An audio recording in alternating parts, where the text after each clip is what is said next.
On the northern shore of Isle Royale, in the cold water of Lake Superior, there is a ridge the National Park Service calls Minong Ridge. Beneath its spruce and thimbleberry, the ground is not solid.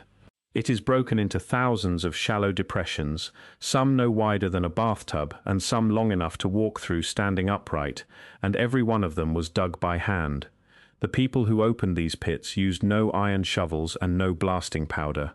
They worked with rounded stone hammers, wooden levers, and fire, and by the time the first American surveyors reached the island in the 1840s, the digging had already been finished for something like 3,000 years.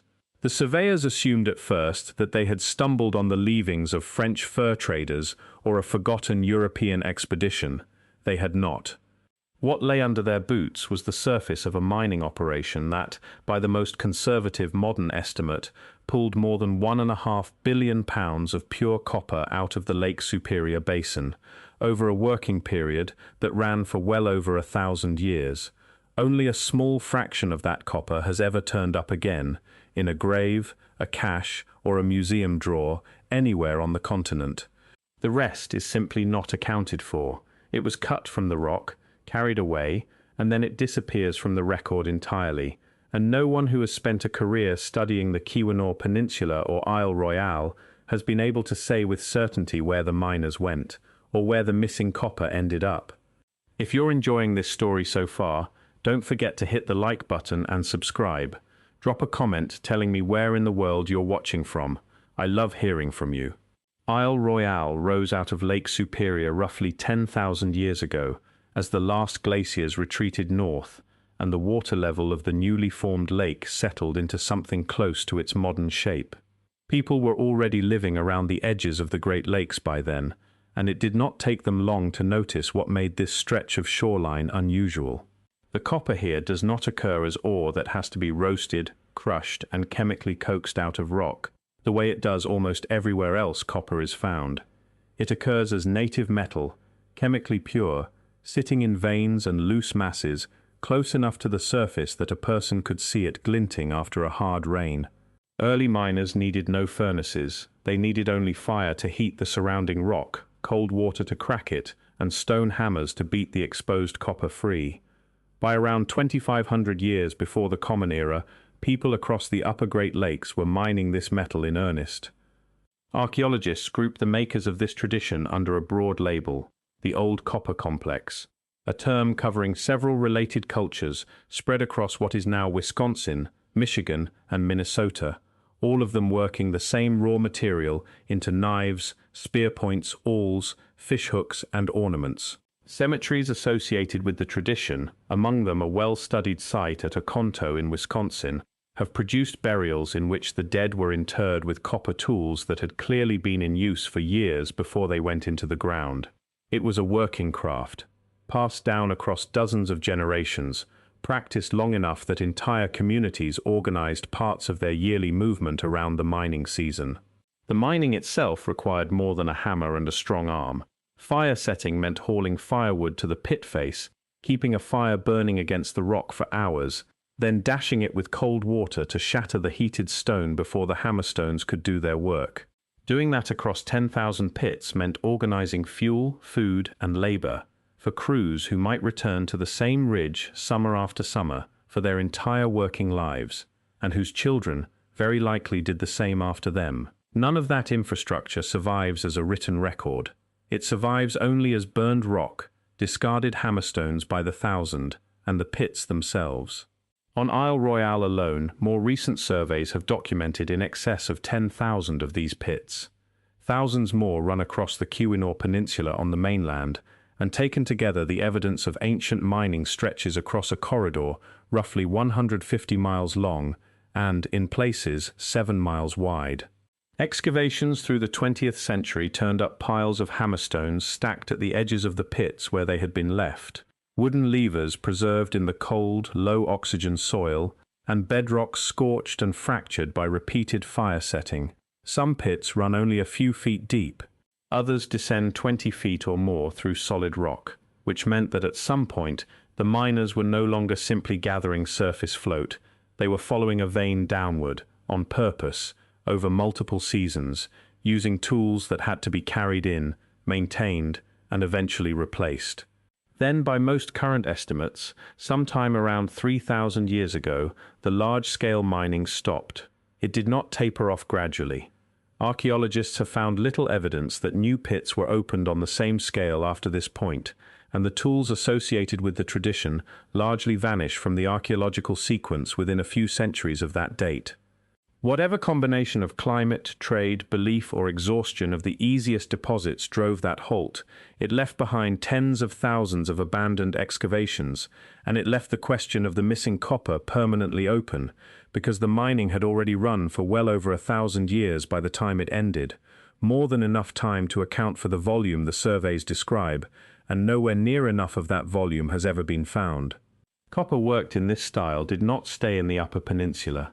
Within a few centuries of the mining reaching its peak, finished tools and raw nuggets bearing the chemical signature of Lake Superior copper begin showing up in sites hundreds of miles to the south, carried along river systems and overland paths that predate any recorded road by thousands of years. Some of the copper reached those distant sites as raw nuggets, worked locally into beads and ornaments once it arrived. Some traveled already finished, a knife or an awl made near Lake Superior and carried whole to a grave 1,000 miles from where the ore came out of the ground. Among the peoples who lived around Lake Superior in the centuries after the mining eased, copper carried a different weight than an ordinary trade good. Anishinaabe tradition, carried forward by the Ojibwe and closely related nations, holds that certain copper deposits and formations were the dwelling places of Manitou, spiritual beings capable of bringing good fortune or harm, depending on how they were approached. Large native copper masses were not treated as raw material waiting to be melted down. They were left where they lay, visited, and in documented cases used in ceremony for generations before any American surveyor set eyes on them. That distinction between copper as commodity and copper as presence matters later in this story because it is exactly the distinction a federal agency would eventually be asked to rule on, and did. None of this early history was written down by the people who practiced it. There was no ledger of pits opened or pounds extracted, no surveyor's map, no foreman's log. What exists instead is the ground itself, thousands of scars healed over by 10 feet of forest duff, and a handful of 19th century geologists who arrived to find something they did not expect, and did not at first know how to explain. The £1.5 billion figure most often quoted today is not folklore. It comes from surveyors and mining engineers who spent decades physically measuring the pits, calculating the volume of rock removed from each one, and multiplying that volume across the full extent of the mining district. Different studies arrive at different totals, some lower, some considerably higher, but every serious estimate lands in the same general range, and every one of them produces the same uncomfortable gap. Only a small fraction of that copper has ever been recovered as a finished object, a raw cache, or scrap left behind at a mining site. Samuel Hill mapped some of the earliest documented evidence of the ancient pits in 1847, working from accounts collected on the Keweenaw Peninsula. 3 years later, the geologists John Foster and Josiah Whitney published a formal report confirming that the pits could not have been natural formations and had to be the product of deliberate human excavation.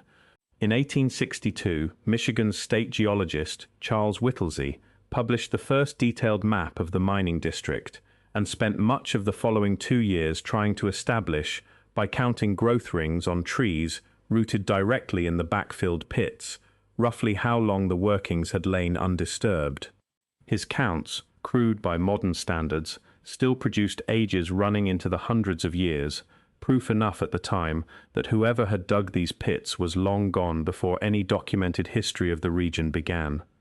Nothing found on Isle Royale illustrates the scale of the operation or the strangeness of its ending better than a single mass of copper discovered still sitting inside one of the ancient pits.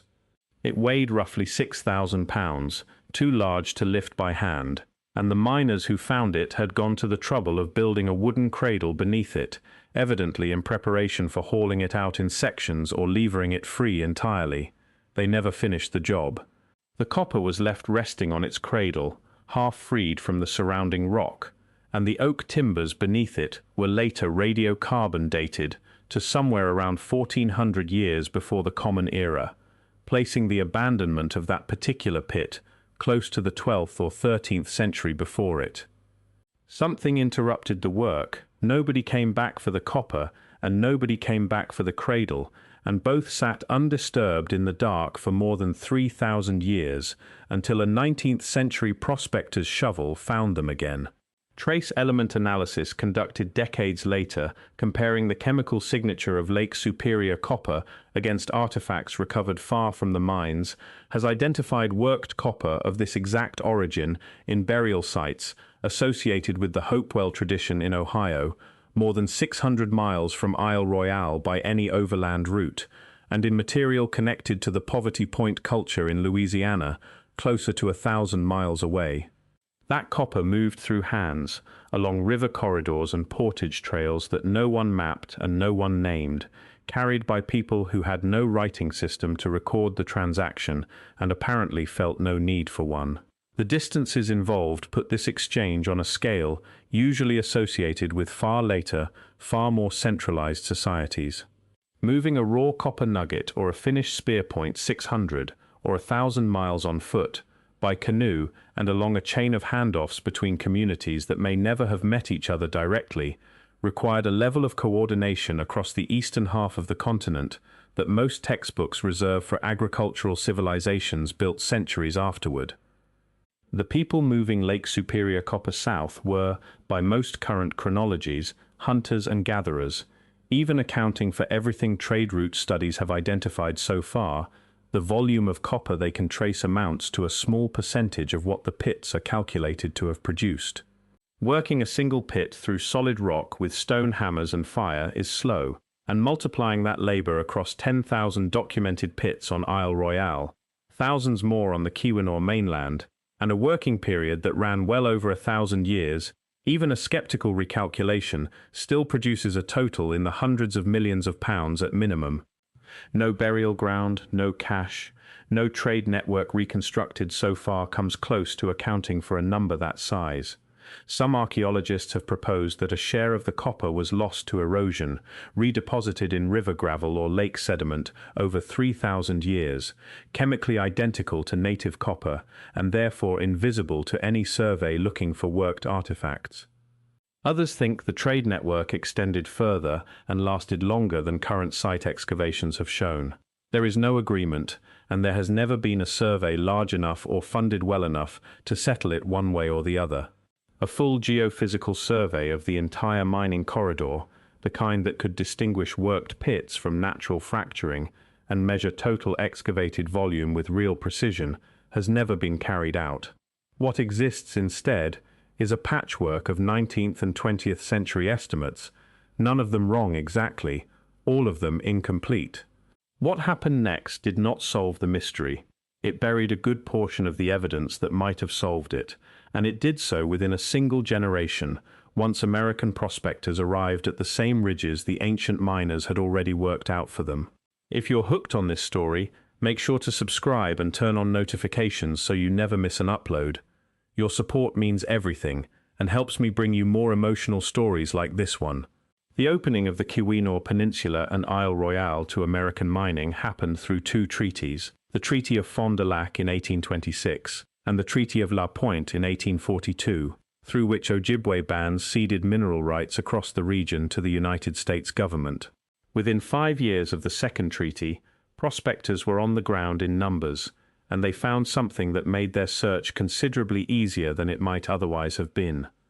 The ancient pits were still visible on the surface, thousands of shallow bowls in the earth, each one marking a spot where earlier miners had already confirmed a productive vein.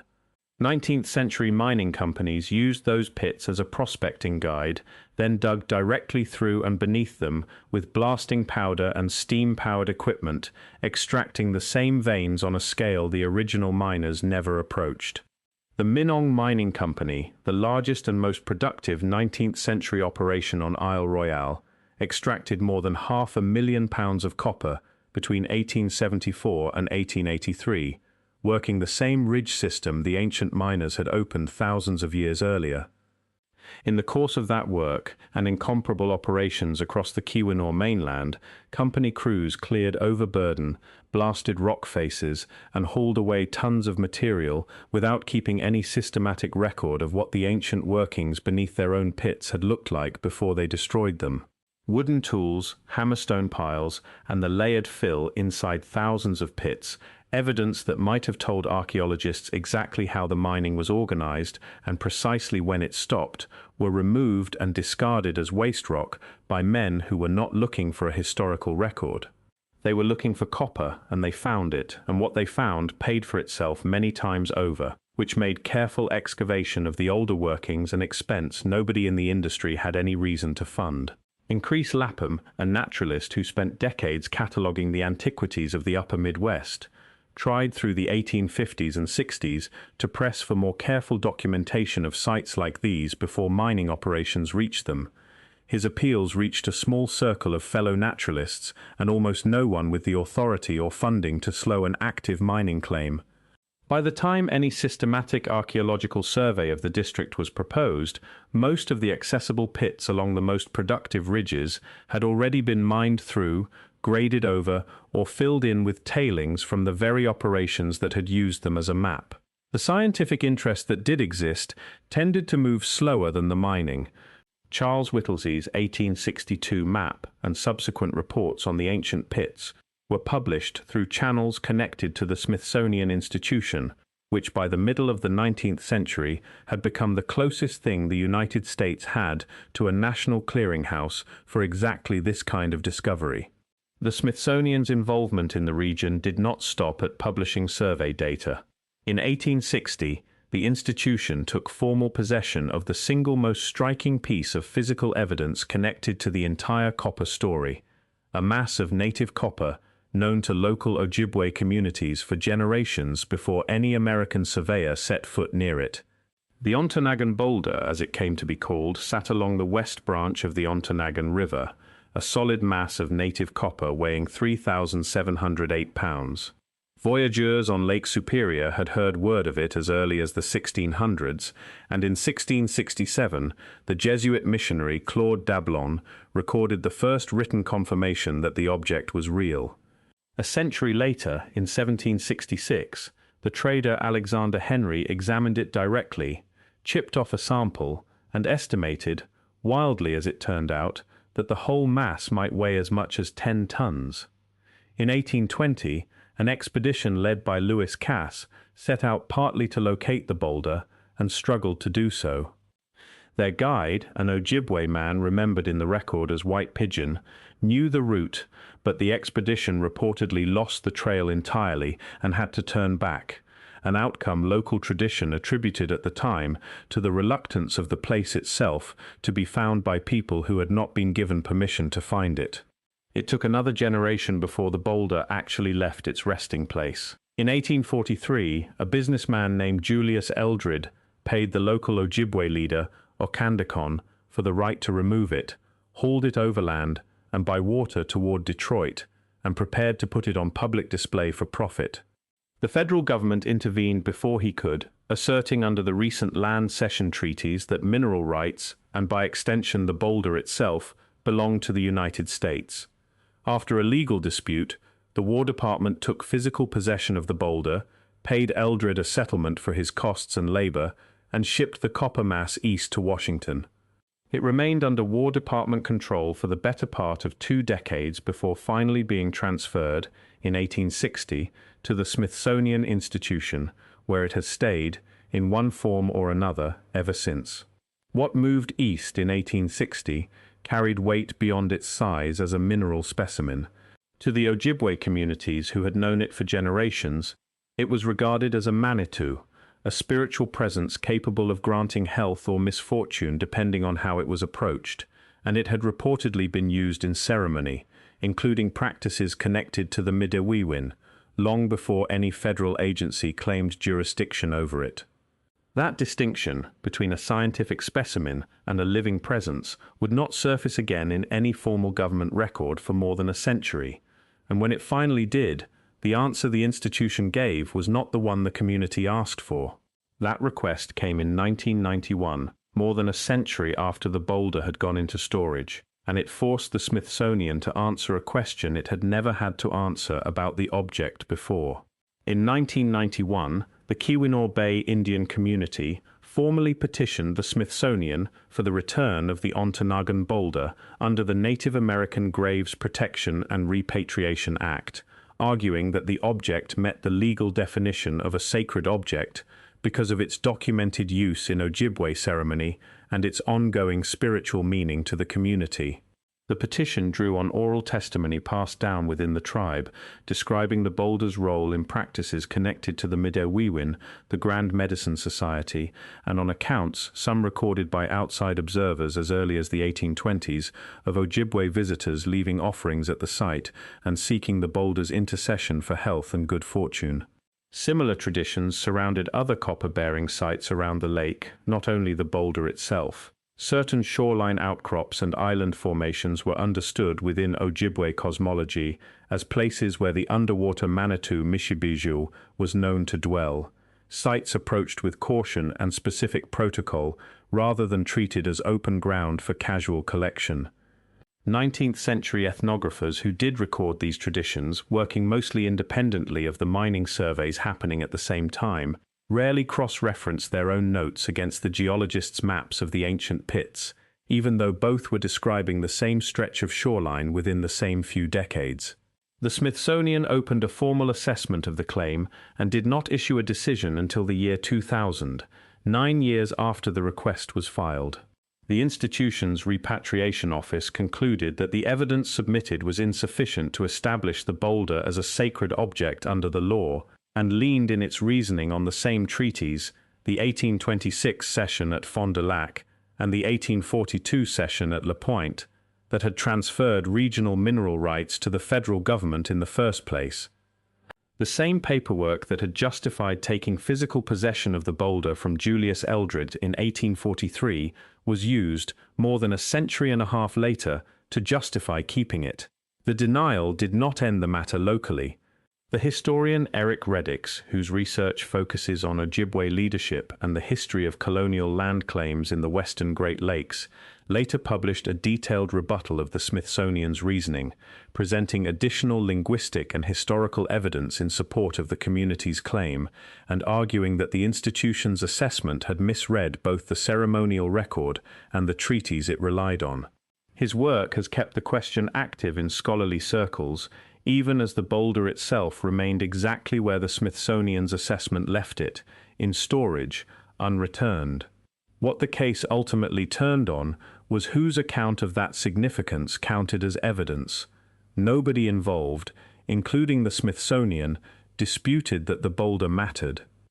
A federal repatriation office weighing a claim against the written record of two 18th and 19th century treaties was, by its own procedures, required to treat those documents as more reliable than testimony passed down through generations without ever having been committed to paper at the time it was first spoken.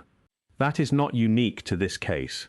It is the standard assumption behind how a great deal of continental history has been assembled, weighted toward whichever account happened to survive in a filing cabinet.